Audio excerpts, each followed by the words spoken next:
Yin feels his presence every night. He enters her bedroom through the window, watches her sleep, climbs into her bed, and embraces her in the middle of the night. Yin realizes that something is not right with all of this. When Yin wakes up in the morning, everything returns to normal. There is no trace of the events from the previous night. Everything is strange, and Yin becomes increasingly fearful and alert at all times, considering everyone suspicious. Often, Yin feels like she's being watched, intensifying her unfounded assumptions. Occasionally, Yin receives a morning greeting card from under her door, as if someone intentionally placed it there, just like before going to sleep. All of this, Yin cannot dismiss lightly. The sound of a vibrating phone jolts Yin awake. She feels around the bed to locate the source of the sound. Unable to find it, Yin sits up and leans against the headboard. Yin glances at her phone, which turns out to be on the nightstand next to the bed. Her eyebrows furrow. She doesn't remember placing it there. Her gaze shifts to the window not far from the bed. There's a small gap. The window is open. Yin sighs. This is happening again. Yin can't leave the window open while sleeping. She always locks it, but every morning, it's mysteriously open.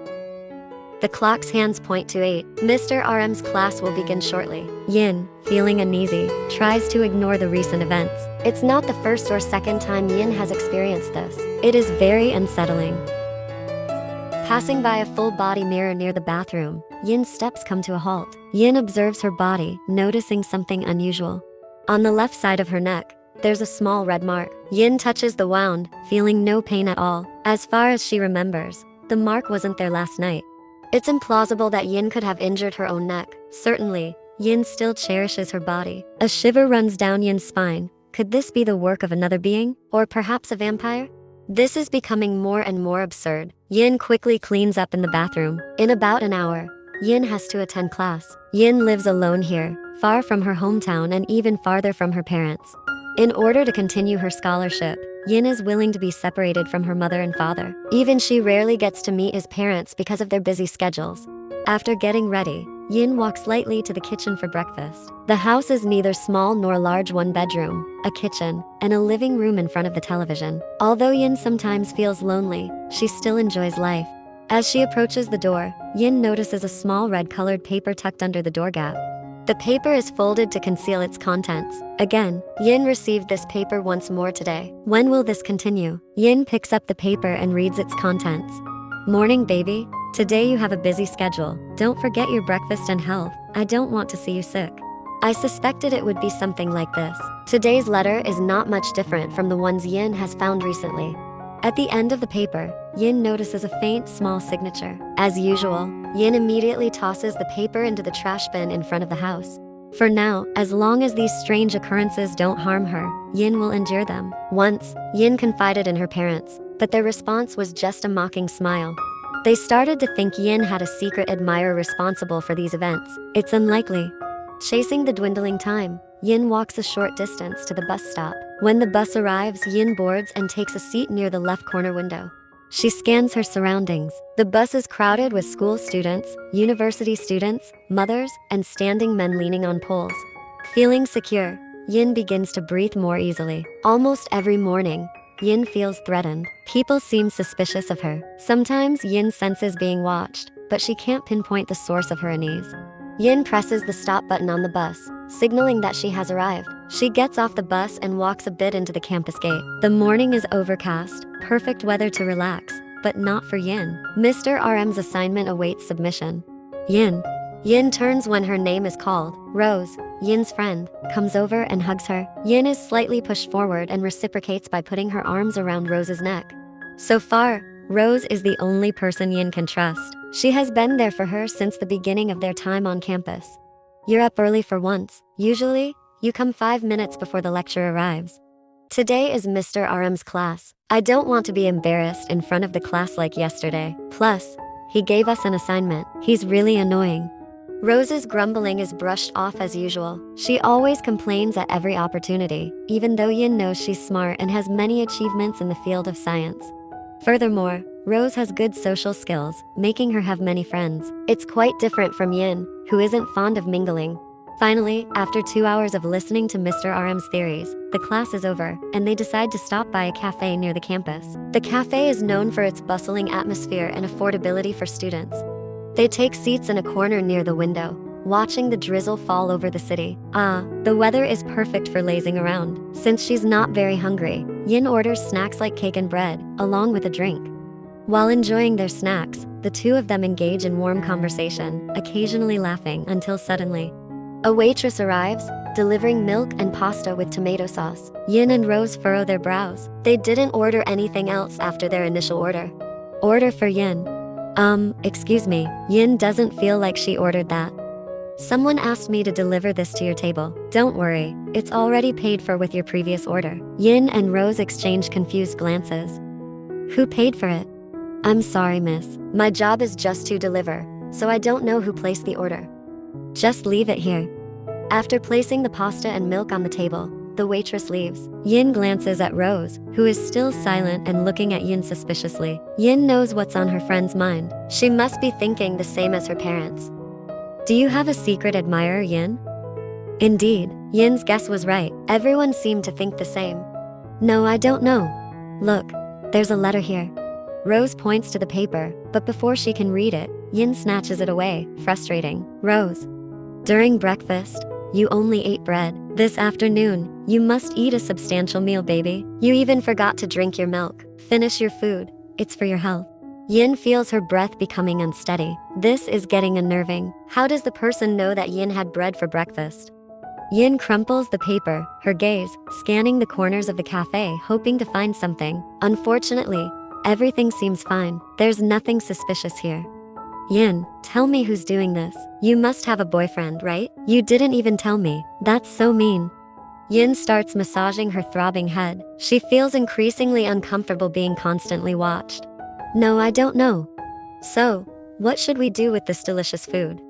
Rose asks, staring with interest at the tomato sauce pasta in front of them. You finish it. I don't want it. Without waiting, Rose grabs a fork and starts eating the pasta herself. She also drinks the milk that was ordered earlier. Meanwhile, Yin is busy contemplating who the mastermind behind all this could be. Yin feels like crying. The fear is making her uneasy. All Yin knows is that her stalker isn't just anyone. He can easily track and know her whereabouts. If the person truly likes her, why not just come forward and openly ask her out or date? Why silently stalk her all this time? During the night, in her dream, Yin feels like someone is pressing down on her body. She can sense the man's body moving slowly on top of hers. But why does this dream feel so real? Yin feels a bit suffocated because of the man's weight. It seems like this isn't a dream. Yin tries to open her eyes, which feel extremely heavy, but they won't budge. Her body feels weak and unresponsive. It must be a dream, as otherwise, she would have been able to open her eyes and move her body. Dimly, Yin can hear the soft breath of the man right in front of her face. She can also catch the masculine scent emanating from his body. Yin feels her head being caressed, and it feels comforting. Yin enjoys the dream, sinking deeper into her increasingly peaceful sleep. The next morning, Yin jolts awake, her head throbbing suddenly. The pounding and loud calls persistently penetrated her skull. She quickly kicks off the gray blanket at her waist, letting it fall beneath the bed. Her hands swiftly grab the long kimono from the chair to cover her body, which is only wrapped in a tank top. Yin can clearly hear Rose's voice from the front door, as the main door to her room is quite close. Rose's high-pitched voice sounds as loud as an alarm. Grumbling in annoyance, Yin unlocks and opens the door, letting Rose burst in. What's going on? Yin asks while closing the door. Terrible. Miss Henny's class is about to start. Miss Henny, isn't that scheduled for tomorrow? As far as I know, we don't have classes today. So Yin had planned to spend the entire day relaxing in her room, watching Netflix. Didn't you read the messages on your phone? She rescheduled because she has an event tomorrow. So, what do we do now? Asks Yin, looking bewildered, while Rose rolls her eyes lazily. Hurry up and shower, Yin. We'll be late if we don't leave in an hour. Yin stomps her foot in frustration. Her relaxation plan has failed again. Yin had even prepared some snacks to enjoy. She intentionally woke up later for this special day. Yes, every holiday is a special day for her. Wait. Rose intercepts Yin as she tries to pass by. Yin looks at Rose with a mix of confusion and annoyance. What now? Rose starts touching Yin's neck with her sharp gaze, while Yin looks increasingly puzzled. Who gave you that hickey, Yin? What do you mean? The red mark on your neck. Who did that? Huh. Ignoring Rose, Yin briskly enters her room and closes the door. She hurries to the full body mirror in her room, running a bit. Yin once again sees the red mark on her neck, even though it hadn't fully faded from before. Her thoughts return to her dream last night. Was it real, or was it just a dream? Her eyes fall on the bed where Yin slept, then back to the window. Yin senses that someone has entered her room. She feels a presence. Goosebumps rise on her skin. Could it be a supernatural being? It seems like Yin might need to install CCTV in her room, but fear creeps back in. Yin is afraid to see the results later. Honestly, she's not ready to find out what's happening. Yin is scared to imagine. Yin, we have half an hour left. Rose's shout from the kitchen finally snaps Yin out of her reverie. In a hurry, Yin grabs a towel and enters the bathroom. Just as she's about to shower, her attention is drawn to a small note stuck on the bathroom mirror. It's a yellow paper. Yin approaches slowly and takes the note off. You didn't eat your lunch yesterday, baby. I deliberately bought it for you to keep you healthy. But you gave it to your friend? I'm angry, so I added some red marks to your body. Naughty girl. Don't disobey my orders anymore. Yin covers her mouth tightly with her hand. She looks again at a red mark on her neck, then checks other parts of her neck. There are no more. With hesitation, she takes off her tank top, her eyes widening. There are more red marks on her chest, both right and left, and in several areas on her stomach down to her hip. Yin can no longer hold back her tears. What the man did last night was clearly more extreme than before. It means the man is becoming bolder. But Yin still doesn't understand what actually happened to her body. Why does it feel like a dream? Her eyes couldn't open, and she couldn't control her body. And why could the man do it? Should Yin report this to the police? Well, Yin will report it to the police. But if she does that, what about her studies and her reputation? Everyone will know that she has been harassed by an unknown person, and it has happened repeatedly. The perpetrator also didn't leave anything specific other than the red marks on her neck. Everyone will likely assume these are hickeys from a lover, just like Rose thought. In the end, Yin finishes her shower while crying. Yin also vigorously rubs her neck and all the parts of her body that the man touched, hoping for them to disappear soon, but they don't. After finishing, Yin goes about her day as usual. Rose also manages to console her a bit with her silly antics. For a moment, Yin forgets about the strange and recurring incidents that have been haunting her. Several days later, weekends like this are perfect for relaxation. Yin rummages through the usual cupboard where she keeps snacks, but it's empty, with only a few nuts. It seems like Yin needs to buy snack supplies. Today, Yin plans to laze around while watching a movie, and this time, no one is allowed to disturb her plans. Yin goes out to buy snacks, not far from her home. It's right in front of this residential complex, near the usual spot where Yin waits for the bus. As she leaves her house, Yin notices a usually vacant house next to hers now has several people coming and going. Taking the initiative, Yin approaches one of them to inquire. Excuse me, sir, if you don't mind me asking, what's happening in that house? Oh, this. Someone will be occupying this house in the near future. They said the owner would start living there tomorrow. Yin nods, then continues walking towards the front of the complex. She's a bit relieved that the previously vacant house is finally getting occupied. At least Yin's assumption about the haunted house slowly fades away. Yin hopes that her new neighbors will have a daughter around her age so they can become friends. Arriving at the mini market, Yin picks up some snacks that she thinks will last, along with a few canned drinks to stock her fridge. Once she feels satisfied, Yin proceeds to pay and then walks back home. Unaware, Yin arrives in front of her house. She unlocks the door, glancing slightly towards the side of her house. Yin sees the upright back of someone facing away from his through a window that seems to be opposite her bedroom window. Suddenly, the man turns around, looking in Yin's direction. From a distance, Yin can already see that the man is quite young, perhaps her age. If he's older, he's likely only a couple of years apart. It seems to be the child of the house owner. Yin feels a bit disappointed because she was hoping for a girl to potentially be her friend. However, Yin can't expect more, as it turns out, the homeowner's child is a boy. The man smiles faintly at Yin, but Yin seems reluctant to return the smile. Yin herself is unsure if the man is actually smiling. Yin is a girl who doesn't like being overly friendly with guys. After successfully opening the door, Yin immediately enters. Yin organizes the snacks and newly bought drinks neatly, placing everything in the pantry. After that, Yin grabs some snacks and a can of drink to take to her room.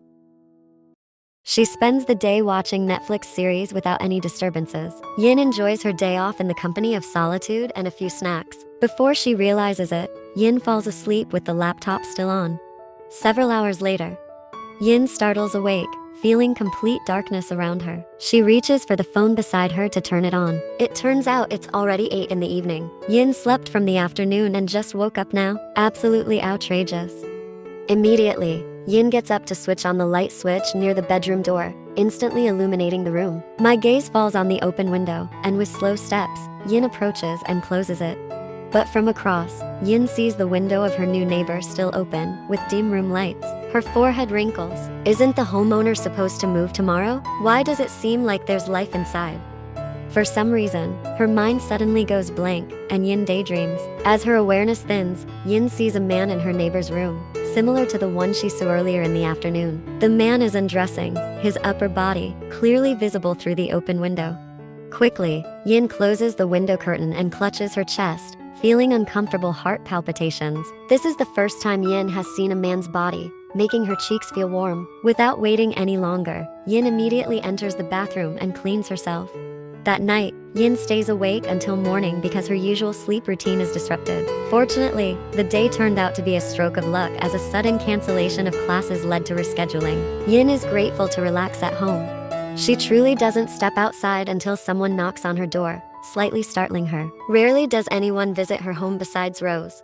Reluctantly, Yin puts on her cardigan to cover her short sleepwear. She slips on her sleep sandals and heads to the front. The moment Yin peeks through the window to see who's knocking, she finds it too small to identify the person. However, she can discern a tall figure. With hesitation, Yin presses the door handle until it opens. She looks up, and in that instant, her breath seems to pause. Her eyes don't blink at all for a few seconds. It's a man, probably her age. He's dressed in a complete suit with a tie, suggesting he's heading to work. Morning. Yin tightens her cardigan upon hearing his greeting. His face appears friendly, and his smile is remarkably reassuring to Yin. Morning. So, what brings you here? The man in front of her continues to smile warmly. His eyes narrow, and according to Yin, he's incredibly handsome. I just moved in next door. He points towards the house next to Yin's. Why yes. Yin lowers her head, realizing her tongue is acting uncontrollably, feeling nervous. Still smiling, the man standing in front of her now extends a box of chocolates. This is a gift for you. Consider it as an initial introduction. Thank you. Yin accepts the box with a friendly smile. When Yin looks up again, she notices the man in front of her is now staring at her intensely. It makes Yin's stomach feel fluttery. Unable to withstand his gaze, Yin lowers her head again, pretending to examine the box of chocolates in her hands. May we introduce ourselves? He asks politely, extending his right hand. I'm Jian JK, you can call me JK. I'm Park Yin, just call me Yin. Yin shakes hands with JK. Faintly, Yin feels the man's fingers gently squeezing her hand, as if wanting to hold it. Nice to meet you, Yin. This is dangerous. Yin feels the uncomfortable thudding in her chest again. It seems like Yin is experiencing what Rose often talks about, love at first sight. Yin lowers her head while tucking strands of hair around her face. She's sure her cheeks must be blushing by now. She can feel the warmth. Additionally, JK's cologne wafts through the air, reaching Yin with every breath. It's such a masculine and perfect scent. Yin can't quite describe how perfect the figure in front of her is. One thing is certain, Yin can imagine how lucky the girl who becomes his girlfriend is. Right now, Yin is truly flustered, nervous, and awkward. She doesn't know how to act in front of JK. Are you okay, Yin? JK touches her arm with concern. At that moment, Yin feels her cheeks getting warmer. No. This can't happen. Yin can't fall in love. What if JK already has a girlfriend? Then she would end up heartbroken. These feelings can't go any further. Yes, I'm fine. Yin responds while pulling her hand away from the man's touch. Meanwhile, JK continues to gaze at her intensely. Alright, I've just moved here and don't know anyone. Yin, I hope we can be good neighbors and friends, especially since it seems like we're around the same age. Of course, nice to meet you too, JK. JK glances at the watch on his right wrist and then looks at Yin again. Sorry, I still have some work. It seems I have to say goodbye for now. Sure, JK, thanks for the gift. I'm sure you'll like the chocolates I gave you. Well then, I'll be on my way. Have a good day, Yin. Yin smiles. JK brings a breath of fresh air. Her mood lifts instantly. For some reason, Yin feels happy. Before JK gets into his car, he looks back at Yin. Yin, can we talk again sometime? Yin nods slowly. JK smiles before getting into his car. He waves with his right hand, and Yin responds with a smile. After that, JK leaves in his car. Yin glanced at the brown-colored gift box on the dining table. It was a present from JK. Intrigued by the appealing cover of the box, Yin finally decided to open it. Her smile instantly widened upon seeing one of my favorite snacks, chocolate. With sparkling eyes, Yin tasted each chocolate in the box, and her mood instantly improved. Chocolate indeed works wonders to lift someone's spirits. Since Yin was a child, her mother always allowed her to indulge in chocolate every weekend. Yin felt a longing for home. Due to the beautiful shapes of the chocolates in the box, Yin couldn't bear to eat them all. Therefore, she only had 2 out of the many chocolates, intentionally saving them for the week ahead. That's if Yin could resist not touching them. Yin smiled gently, her thoughts returning to a few hours ago when JK knocked on her door. Somehow, Yin couldn't get the image of his perfect self out of her mind. Her mind started to wander. No, this can't be allowed. Yin couldn't afford to fall in love recklessly. What if JK already had a girlfriend? She didn't want to be the one to ruin someone else's relationship. JK gave her chocolate just as a neighborly gesture, so Yin shouldn't get too confident. For JK, it probably meant nothing. Besides, it's highly unlikely that someone like JK doesn't have a girlfriend. Yin was sure he must have one. Yin carried her study bag and left the house, making sure to lock the door from the outside to ensure security. Morning, Yin. Yin turned when she heard her name called. It was JK in formal attire, about to open his car door, but hesitated upon seeing her coming out. He smiled warmly, approaching her, standing by the door. Hey, JK. Yin's heart raced. She cursed herself for not being able to control her feelings when seeing JK. Where are you headed this early? Even from a distance, JK's dominant aura was palpable, especially with the scent of his expensive cologne. Yin gripped her bag tightly as JK's steps drew nearer. JK's eyes continued to observe Yin from head to toe, making her feel intimidated. I have a morning class, and waking up at this hour is pretty usual for me. Yin tried to neutralize her pounding heartbeat while pulling her front hair behind her ear. JK nodded in understanding, then slipped his hands into his trouser pockets. He smiled faintly. Want to go together? JK offers to go together, but it doesn't seem like a good choice. Yin can't share a car with someone she just met yesterday, and besides, she doesn't want to get caught up in the moment and lose control of her feelings. Thank you, JK, but I'll take the bus. It'll be here shortly. I'll go ahead then. Yin slightly lowers her head and gives him a small smile as a farewell gesture. As she passes by, Yin feels large fingers gripping her wrist, causing her to look directly at JK. I'm sorry, is there something that makes you uncomfortable with me, Yin? Now, JK moves closer to Yin until the distance between them is just a few arms length. No, it's just that we've just met. Okay, if it makes you uncomfortable, I hope next time we can get to know each other better. Oh, sure. Yin leaves immediately, not wanting to linger in front of JK. This time, she feels her heart might be in danger if she stays close to JK any longer. Yin continues walking away. But before fully leaving the complex, for some reason, Yin glances back and finds JK still standing in front of his car, watching her closely. Their eyes only disconnect when the bus Yin is waiting for arrives. The sound of a knock on the main door diverted Yin's attention from the television. She set down the box of chocolates JK gave her yesterday and approached the door that was still being knocked on from the outside. Yin was puzzled and wondered who would visit at this late hour. Yin opened the door to find JK standing in front of her house. Sorry to disturb you, Yin. No, it's okay. What brings you here at this time of night? The water heater at my place is acting up. I've contacted the repairman, and he'll come tomorrow afternoon. Meanwhile, I need some coffee right now. JK raised his left hand, holding a packet of instant coffee. So, can you share some hot water, just for the coffee? Of course, then come in. At the moment, Yin was trying to be a helpful neighbor. After all, it's just for a cup of hot water. Yin saw JK smile at her and step into her house. She caught a fleeting whiff of the sweet fragrance of his cologne. Give me your coffee, I'll make it for you. She extended her hand, diverting the man's gaze from inspecting the contents of her home. It's okay, Yin, let me make it myself. I just need hot water. I don't mind making coffee for you, as long as you share a bit of that coffee with me. JK laughed, then handed his coffee packet to Yin. Alright, you can take it if you want. Yin took the coffee from JK's hand and guided him further into the house. JK seemed to be closely examining the contents of Yin's home, occasionally stopping to look at the framed photos on the table. Yin went straight to the kitchen, and shortly after, JK followed. He appeared to be keen on observing Yin making coffee. JK stood upright behind Yin, but slightly to the side, allowing him a view of her coffee-making process.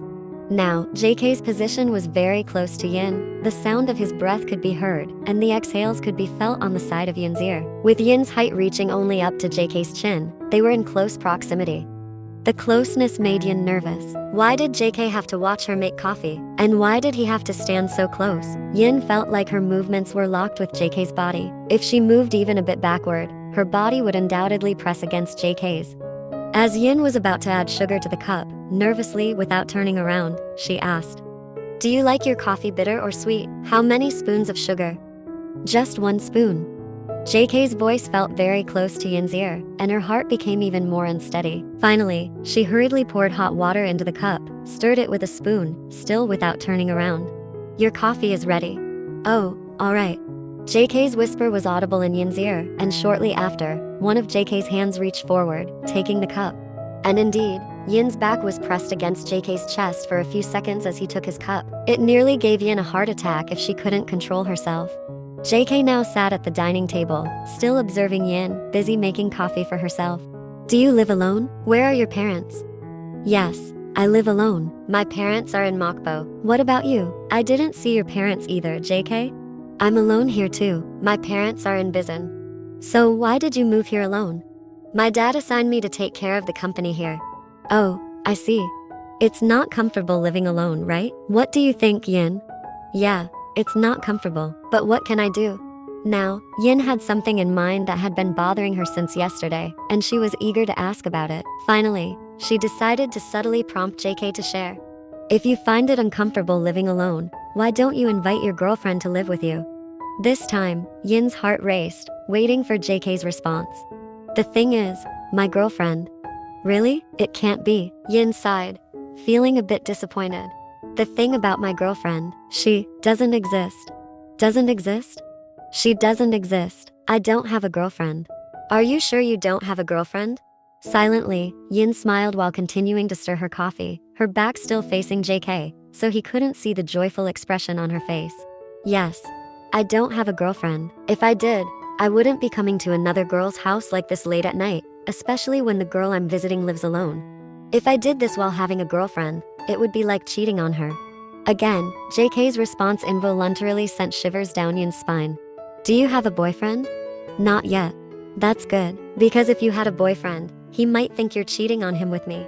This time, Yin had finished making coffee for herself. She started turning around and walked to the dining table, sitting with JK. "So, you think we would look like people cheating on our partners, is that what you mean?" "If both of us had partners, it might seem that way. They would probably be jealous seeing us together, but luckily, we're both single now." Yin's heart was now beating faster. What does this mean? Can she hope for more with the man in front of her now? "Sorry for bothering you, Yin, but at this hour, it's the perfect time for a cup of coffee." JK lifted the cup in front of him and began to drink the coffee Yin had made earlier. "Do you often drink coffee at this hour?" JK nodded, taking a sip of the hot coffee, while his eyes glanced toward Yin. Meanwhile, Yin sat anxiously, curious if the taste of the coffee she made was to JK's liking. "It's perfect. I like the coffee. Looks like I'll be bothering you often to make coffee for me later." JK's words made Yin's cheeks flush. She was unsure how to respond, but felt relieved and hopeful knowing JK didn't have a girlfriend. Yin smiled faintly. For a moment, silence enveloped the atmosphere. They both savored the coffee in their cups. In a short time, JK's cup was only half full. He seemed to be a coffee enthusiast. "Can I have a refill?" "Are you sure? Isn't it not good to drink too much coffee? Especially at night. It might make it hard for you to sleep later. Are you intentionally staying up late?"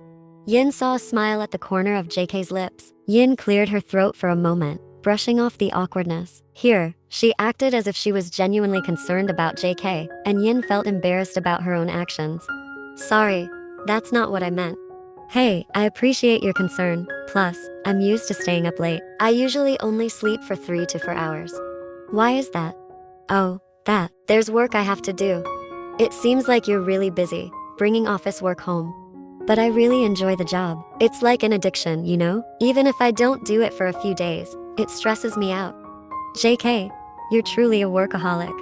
JK didn't respond further. He just smiled while his eyes continued to gaze at Yin, who was now sipping her coffee. Suddenly, Yin, is the neighborhood around here safe? Are there reports of missing persons or crimes in this area? How about you? Do you feel safe living alone in this house? For JK's question, Yin was puzzled about how to answer. After all, her house had been trespassed several times. Should Yin just tell JK about it? But if she tells him, and JK asks further, will she reveal the truth? No, she's embarrassed. And Yin doesn't want JK to know that someone unknown has touched her body while she was sleeping. Yin has to hide this from JK. As far as I know, it's safe. And my neighborhood has been safe so far. Really? That's good to hear. Silently, JK smirked slightly, hearing what Yin told him. Oh, so she chooses to stay silent? She's even keeping that something from me. Then, JK's eyes focused on the box of chocolates he gave her yesterday. Do you like the chocolates? I saw them on the chair. Did you just eat them? Yes, thank you for the chocolates, JK. They have a unique taste, especially with the fruit-flavored jelly inside. Yin spoke with enthusiasm, and JK smiled while scrunching his nose. His hand gently tousled Yin's hair, causing her to fall silent. Meanwhile, JK continued with a smile that seemed to suppress fondness. I'm glad you like them. In that case, tomorrow, I'll buy you more. Yin shook her head abruptly. The situation seemed to make Yin appear as if she was asking to be bought chocolates again. In reality, Yin had no intention of making JK buy her more chocolates. Ah, no need. That's already enough. It's okay. If you really like it, I'll buy more for you. Besides, the shop is near my office. I can stop by on my way home. Seriously, JK, I don't intend to ask you for chocolates again. You didn't ask for them, but I want to give them. Finally, Yin remained silent, not wanting to debate any longer. Oh, by the way, can I have your phone number? I'm new to this area, and I live alone. Someday, I might need your help. Sure. They exchanged phone numbers, and shortly after, JK bid farewell to go home. Yin escorted him to the door. After JK left, Yin immediately closed and locked the door. Leaning against it, she placed her hands on her chest. Ah, what is this? Is it wrong if I start liking him now? Of course, it's not wrong. He approached me, and he doesn't have a girlfriend. So, JK, don't blame me if I start falling for you. You're the one who made me like this. I hope you're not giving me false hope, because if you do, it means you're really cruel. Days pass by, and it's almost 2 weeks now since JK and Yin's relationship has grown closer and more intimate. JK showered Yin with abundant attention, undoubtedly deepening Yin's feelings for him. Yin has also gained the courage to sit together with JK in his car. She no longer refuses JK's offers to drop her off at the campus while he commutes to the office. All the care and concern JK has shown her in these 2 weeks have truly made her comfortable and feel special. On the other hand, Yin has started to breathe a sigh of relief. It's been almost 2 weeks since the stalker hasn't intruded into her room. Initially, Yin planned to install CCTV, but since there haven't been any incidents, she stopped thinking about it. Until one morning, Yin woke up from her sleep, stretching both of her arms. Her eyes unintentionally glanced towards the window, which was left unlocked. Her heart began to feel uneasy. What could the stalker be up to now? Yin started touching her neck, her body, and then her eyes widened in shock. Why was the hook of her bra undone? Yin hurriedly got out of bed and headed straight to the bathroom. She quickly took off her tank top, inspecting her upper body. There were no signs of red marks except one on her neck. Once again, she found a yellow piece of paper sticking to her bathroom mirror. Baby, I love you more and more. I miss you. Yin was confused about what the stalker was saying this time. Loving her more? Why was the stalker suddenly expressing such sentiments? Hasn't he been absent for the past 2 weeks? Why would he now claim to love her more? Yin looked perplexed, touching her neck and examining the red mark. This time, Yin became more frightened. The stalker was growing bolder, now even daring to unhook her bra. Her eyes welled up. What had he done to her body? There were no red marks like before. She mustered the courage to touch her own BBs. There was a tingling sensation at both ends, a slight discomfort. Yin was shocked. She now knew what the man had done to her last night. She felt truly embarrassed about herself. Why couldn't she feel anything whenever he performed his actions? To whom could she confide? No one would believe her, and she was ashamed. This was truly humiliating. This time, Yin felt genuinely threatened. Today she would install CCTV in her room. She needed to find evidence of the perpetrator. Without proof, there was nothing she could do.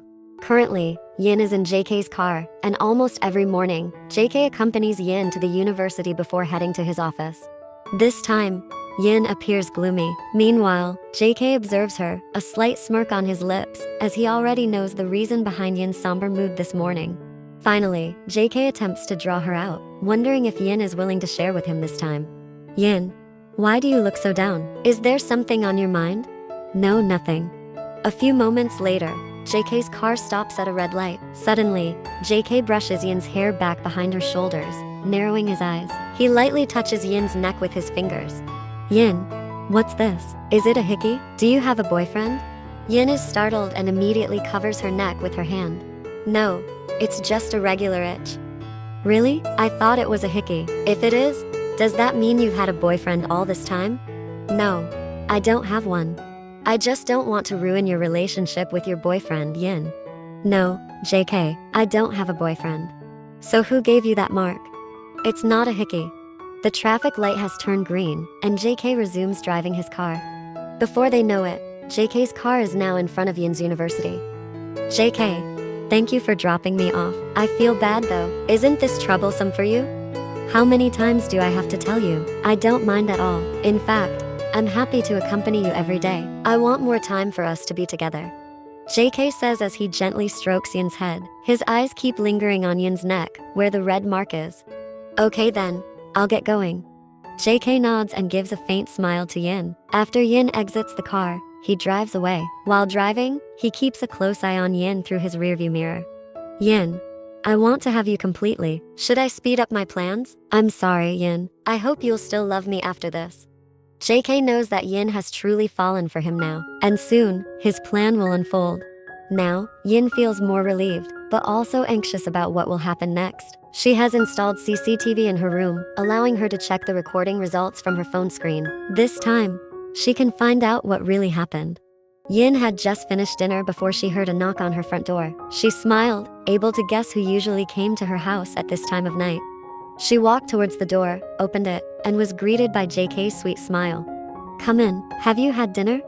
Yes, I ate at the office. He answered, as they both headed towards the dining table. Would you like some coffee now?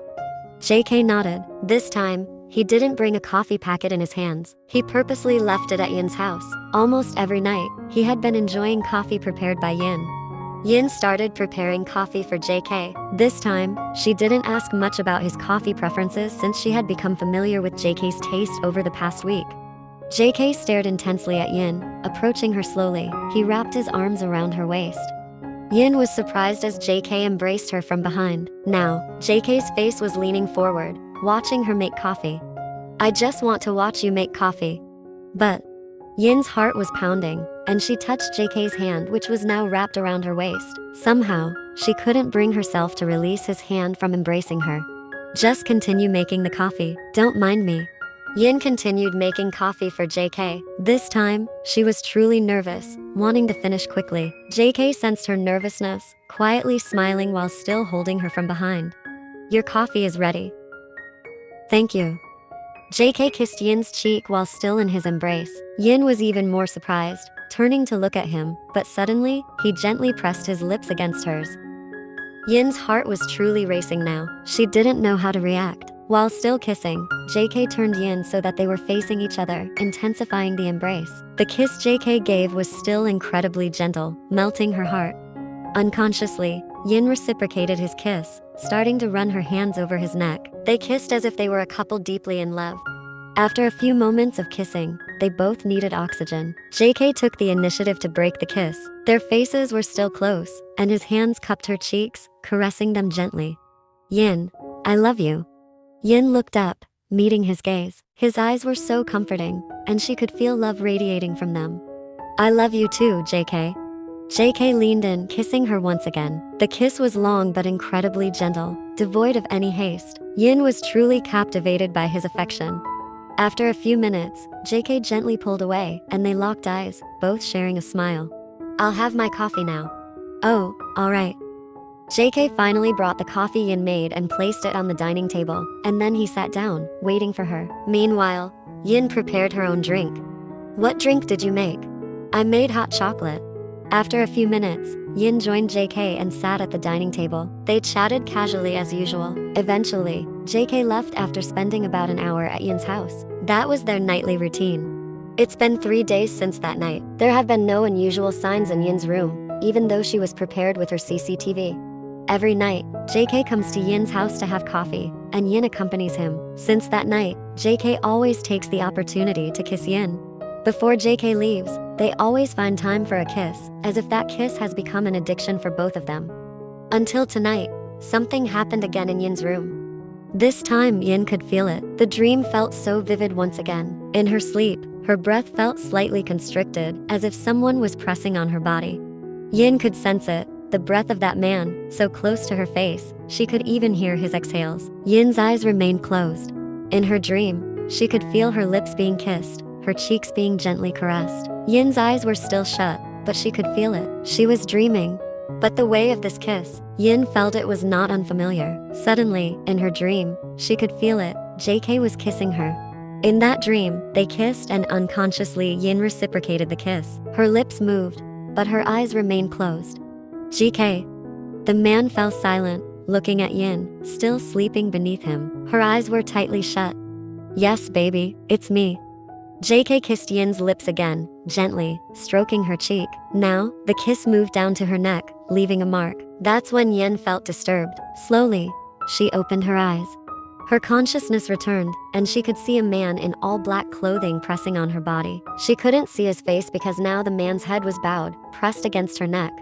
Yin was terrified, almost on the verge of tears. This was the person, the culprit all this time. Finally, gathering her courage, Yin pushed against the man's body. Eventually, he was pushed to the empty side of Yin's bed. "Who are you?" Yin's eyes widened, seeing the man's face. "JK, all this time you..." Yin covered her mouth, immediately getting up from her bed. Meanwhile, JK casually sat on the edge of Yin's bed. "Why are you doing this to me, JK?" JK looked at Yin calmly. "So, your love all this time was fake, huh?" "No, I genuinely love you, Yin." "Have you been deceiving me all this time?" "You don't have to be afraid. I won't force myself on you. I can't. I'm flawed." What do you mean?" "I'm flawed, and it's all because of you, Yin. That's why you have to be my wife. Otherwise, I won't have a future at all." "What do you mean, JK?" Suddenly, JK's eyes turned melancholic, gazing at Yin. "I'm now disabled, and you have to take responsibility. It's all because of the accident 20 years ago. Don't you remember it all?" Yin stopped crying, staring at JK with utter confusion. 20 years ago, I had an accident, and it was because of you. I had to be treated in the hospital. Don't you recall?" This time, Yin was shocked, her eyes widening. "You're that boy, but aren't you already healthy? My parents took responsibility for your treatment." JK restrained his emotions, closed his eyes tightly, regulated his breath. Then, he opened his eyes and stared sharply at Yin. "At that time, I might have seemed healthy, but the accident had lasting effects. I've kept it a secret from everyone, even my parents. Only the doctor knows my current condition." "What happened to you?" JK didn't answer immediately. He seemed to be holding back his emotions. His jaw tightened. "I can't have children. I can't have descendants. And do you know, I'm the only child in my family. No woman would be willing to marry me, Yin. That's why you have to be my wife." "JK, what do you mean? Are you impotent because of that accident?" JK didn't answer. He closed his eyes. Yin could see how pressured JK was at the moment. Slowly, Yin sat on the edge of the bed, observing JK, who was now seated, his jaw clenched. "Because of your carelessness back then, I had an accident, and now you have to take responsibility. My future is ruined. I can't build a family." "JK, what did the doctor say? Can it be cured?" "The doctor said there's nerve damage in that area. The chances of recovery are very slim. It requires therapy." "If that's the case, why don't you undergo therapy, so you can recover?" JK immediately stared at Yin sharply, his jaw once again tightening. Honestly, Yin felt afraid at this moment. JK seemed very angry, but she still felt guilty towards him. Because of her carelessness crossing the road recklessly in the past, an innocent boy had an accident. Little JK was cycling by the hillside, and young Yin crossed the road without caring about her surroundings. JK had to swerve to avoid hitting Yin, causing him to fall into the ravine. Who would have thought that the accident not only led to young JK being hospitalized, but also resulted in an injury that damaged his future? I should have undergone therapy, but that therapy. JK didn't continue his words. He seemed hesitant to express it. The bottom line is, the therapy can only be done by the girl who is my girlfriend or my future wife. That's why only you can do it. Haven't you tried it with other girls? There's a procedure. It's not random. And do you think I want to try it with another girl? What happens next? My dignity as a man is ruined. She'll mock me? Is that what you think? I'm sorry, JK. Tomorrow, we'll go to the doctor, and the doctor will explain it to you. All right. Finally, they fell into silence, sitting on the edge of the bed. Each of them was occupied with their own thoughts, until… JK, since when have you been stalking me? For the past year, I've been gathering information about you everywhere. Finally, I found you 6 months ago. At that time, I was furious. I wanted to ruin your life. But after thinking it over, instead of ruining your life, it wouldn't bring any good to mine either. So, I thought it was better to make you my wife. The way for you to become my wife is because in my current condition, no woman would want to be with me. That's why I think you should take responsibility for the damage you've caused, Yin. So, you don't actually love me. Didn't I answer that earlier? I didn't expect it myself. But in the end, I fell in love with you. Alright, JK, tomorrow we'll go to the doctor. I'll help you so you can recover. JK looked at Yin. This time, they met each other's gaze. There was a sense of awkwardness between them. JK, I believe you'll get better. I'll do everything I can to redeem my mistakes. JK just smiled slightly, looking at Yin. I hope so too. Today, as planned, JK and Yin are on their way to a doctor's clinic. JK intentionally took a day off from work for this, and so did Yin. She took a break from her university classes. Besides, Yin's class schedule is not as hectic anymore. Currently, she is in her final semester, focusing on and starting to compose her thesis for graduation. Unlike usual, the atmosphere in JK's car feels more silent, and there is a sense of awkwardness between the two. However, Yin doesn't like the silence and attempts to lighten the mood. JK, I'm sure you'll get better. Do you really think so? Well, I believe so. So, don't keep that gloomy face all the time. I don't know, you don't understand. I've been thinking about this for years. There was a time when I almost went crazy. I kept it a secret from both of my parents. If I may ask, when did you realize that your condition was like this? Do you want to hear my story? Of course, I'll listen. In high school, I started suspecting. When friends my age begin discussing things like that, you know what I mean. Those are common teenage conversations. At that time, I started to wonder why mine never got hard at all. No sensation, as if it were numb. I'm sorry, but do you have desires? I have desires, I have feelings, I have desires. But the problem is, for that area, I don't feel anything, like it's numb. So, because it's numb, it doesn't react, right? Yes, more or less like that. Later, you will hear the explanation from Dr. Jin. He will also give instructions on what you should do. After you realized that, did you immediately see a doctor? No, I investigated it myself, but at that time, I started to get scared. I started to feel insecure. Finally, when I was in college, I mustered the courage to go to the doctor myself and tell everything. Finally, the doctor re-examined my condition. Only then could a conclusion be drawn. That there's nerve damage there. That's why I'm not sensitive in that area. At that time, I was frustrated, imagining my parents' disappointment, the thought that I wouldn't have a future, wouldn't be able to build a family. I was truly stressed, but the doctor reassured me, saying I could still recover as long as I underwent therapy. But of course, that therapy can only be done by a woman. The doctor suggested that I fall in love and have a relationship with a sincere woman. Is there a sincere woman willing to accept my condition like this? So, I have no intention at all of forming a relationship with anyone. GK, forgive me, but I promise I will help you. I also apologize for what I've done to you all this time. Well, yes. Yin. Yes. JK? Do you still love me after knowing my condition like this? And after knowing what I've done to you all this time? Honestly, I was very surprised, knowing everything at once. I couldn't sleep last night, but after thinking about it, it seems that I want to be able to accompany you through all of this. If I leave you, I will feel guilty for a lifetime. Our feelings are strange, aren't they? Well, for the time being, we don't need to think about what our feelings are like. But Yin, I'm sorry, if I become selfish, I won't let you go, even if you want to leave me later. Are you sure you love me, not because you need me for your healing process? Do you feel that way? Are you doubting my feelings? Well, honestly, I'm a bit doubtful. Okay, as you said earlier, let's just see later what our feelings will be like. After spending a few minutes on the road, they finally arrived at a doctor's clinic. JK and Yin stepped out of the car and entered the clinic. After handling all the administration, they were finally called into the examination room. Well, welcome JK. It's been a long time since we met.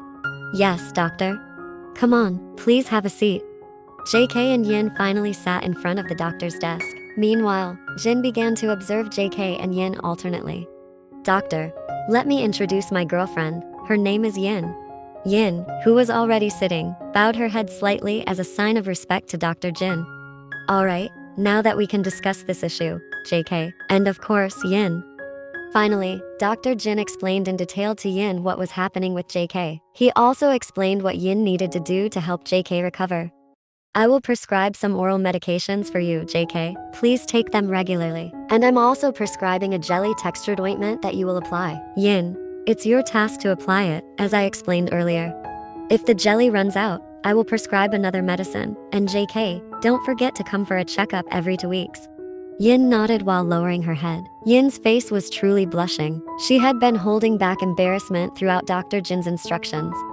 Hey, you don't need to be embarrassed like that. I am a doctor. My patients don't need to be embarrassed in front of me. JK, your girlfriend is really cute.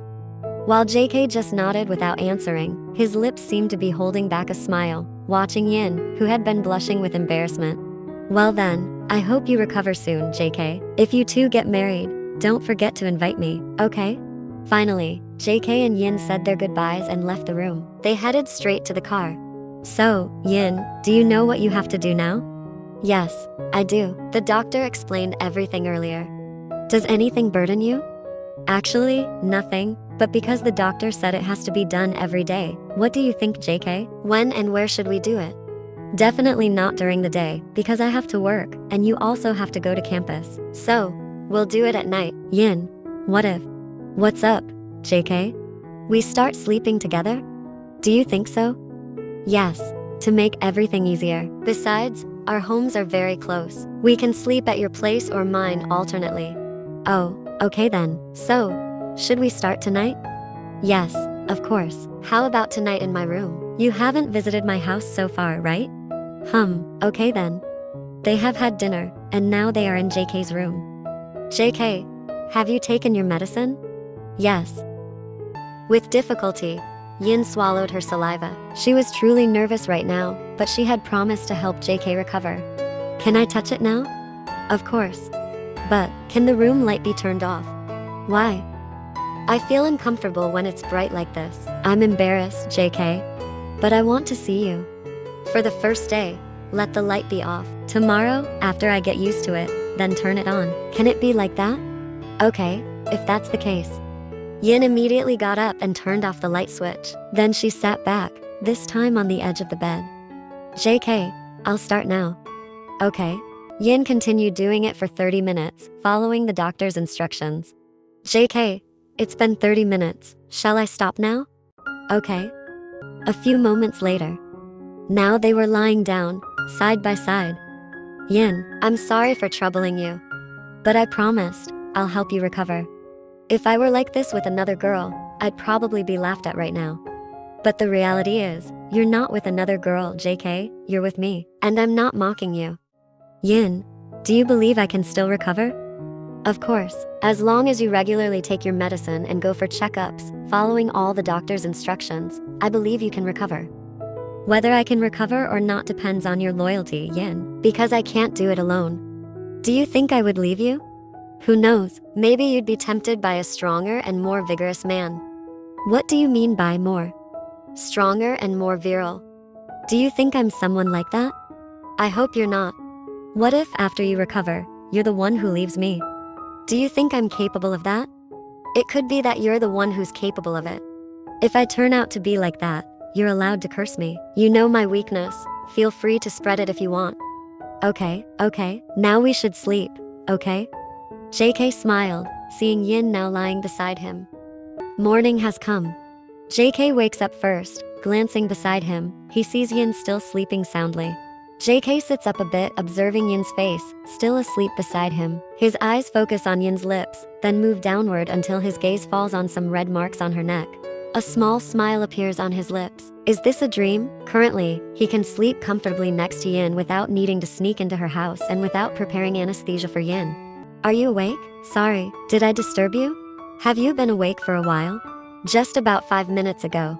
Well then, let's get up and have breakfast together. Hey, it's still very early in the morning. Don't you want to stay with me here for a while? Are you still going to stay here? Yeah, I still want to hug you. May I? JK immediately pulls Yin into his embrace. Yin's face is against JK's neck. Huh, you pretend to ask for my permission, but hug me without waiting for my answer if I allow it or not. Yin pinches JK's waist while JK just laughs softly. Can I be affectionate with my future wife? Hearing that statement from him, Yin thinks again about their feelings. Is this relationship really pure love? She mumbles in her heart. Future wife?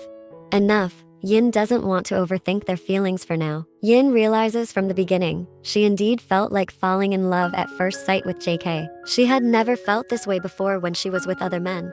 JK's charisma is so strong. His handsome face, his caring attitude, and the words that come out of his mouth can always calm her heart. But all of that happened at the beginning of their meeting, before all these problems were exposed.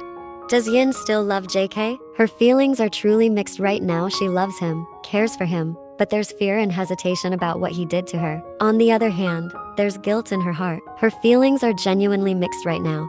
But let it be. What's most important to Yin right now is to help JK heal, and she will do anything for that. After JK recovers, she will think about her feelings again. Honestly, she herself is still doubtful about JK's feelings. For now, enjoy what can be enjoyed at the moment. Tomorrow will be thought of later. Let time answer. JK starts to bring his face closer, gently kissing her lips, not as passionate as last night. The sensation of his kiss returns to the usual kisses they used to share. She gets carried away with that kiss. Yin likes this kiss from him, which is gentle, full of feelings. She feels comfortable and doesn't want this kiss to end quickly. Finally, she hugs his body, not wanting JK to end his kiss. Do you like it? Huh? What is it? What do you mean? Yeah, you like it when I kiss you. I have never kissed anyone before. I haven't kissed anyone either. You're the first and will be the last. Once again, Yin sighs upon hearing JK say that. However, the conflicted feelings still linger in her heart. Want another kiss or breakfast? Well, kissing won't fill our stomachs. Now, let's have breakfast. JK laughs along with Yin, seeing her now seems to be holding back embarrassment and nervousness in front of him. Finally, he starts to move away from her body. Alright, let's get ready for breakfast. Yin finally gets up from the bed. They wash their faces and start preparing breakfast.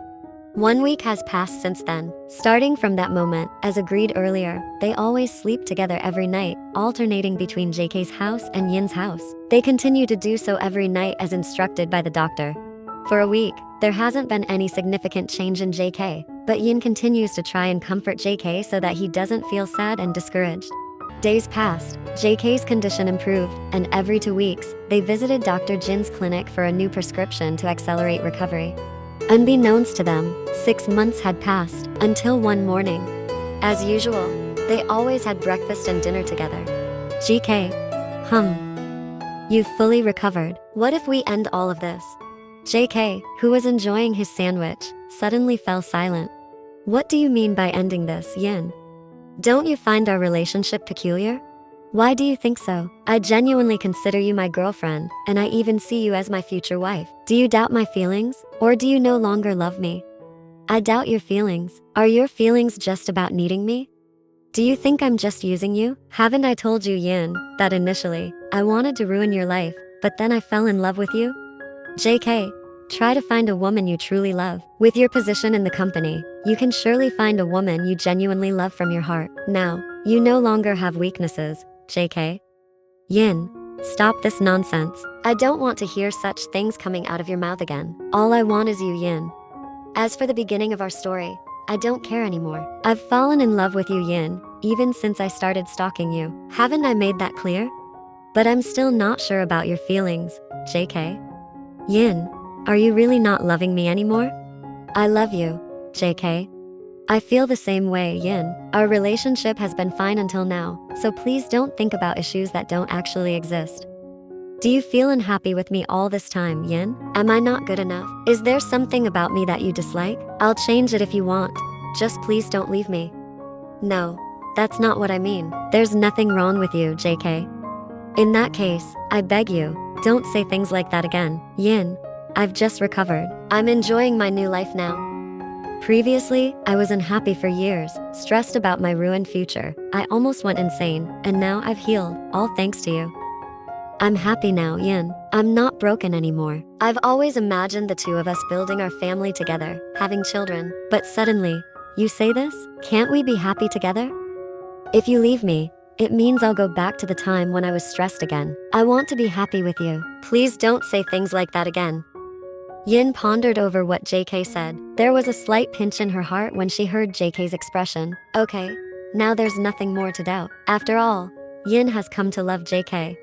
Especially with what they have been through in the past few months. Many sweet moments they shared together. And let them continue like this, enjoying sweet things ahead, prepared for whatever lies ahead. Okay, JK, I trust you. I don't want to ruin your happiness because, in truth, I'm happy too when I'm with you. Actually, I want to marry you right now, but I still have to patiently wait for you to finish your studies. Yin just smiled slightly. She was now very confident in her decision. For her destiny is truly unique. Typically, people fall in love, date, and eventually get married. But for both of them, it's quite unique. When JK was still a child, he had an accident due to Yin's carelessness, and as a result, JK suffered a long-term injury. JK held a grudge against Yin and intended to ruin her life. However, before that happened, he ended up falling in love with her. Yin helped JK recover until he fully healed, and they fell in love with each other. Unique. That's what Yin is thinking right now, but let it be. Everyone has a different love story, just like what she and JK experienced. 3 years later, JK and Yin are now married. Yin is currently pregnant, and today is the schedule for her prenatal checkup, accompanied by her husband, JK.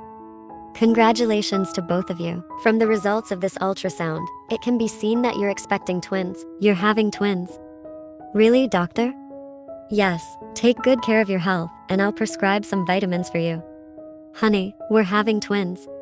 Yin whispered to JK, who faithfully accompanied his wife during this prenatal check. Yes, baby. I can't wait for their arrival into the world.